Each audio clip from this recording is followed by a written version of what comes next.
Sunday எங்கேயாவது போகலாம் அப்படின்னு காலையிலே பிளான் பண்ணோம். பக்கமாகவும் இருக்கணும், சீக்கிரமாகவும் போயிட்டு வந்துடணும்.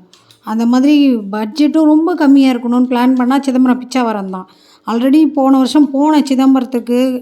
பிச்சாவரம் போனோம். ஆனால் பாதி தூரத்துலேயே வந்துட்டேன் நானுங்க. க்யூ ரொம்ப தூரம் நிற்கிது. 5 மணிக்கு மேலே கிடையாதுன்ட்டானுங்க.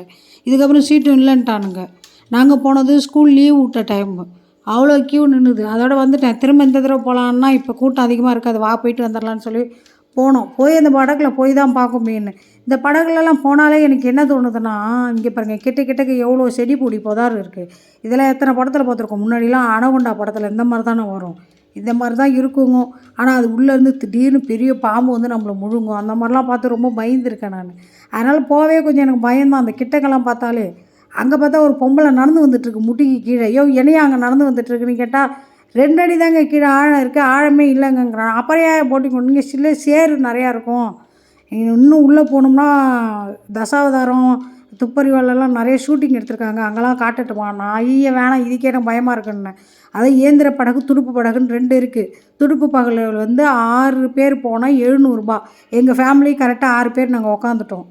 அதுக்கப்புறம் இயந்திர படகு வந்து 2000 ரூபா கேட்குறாங்க, 8 பேர். அது ரொம்ப தூரம் போகுது. வேணாம் இந்த லிமிட்டே போகுதுன்னு சொல்லிட்டு பார்த்தா கொஞ்சம் பயமாக இருக்குது.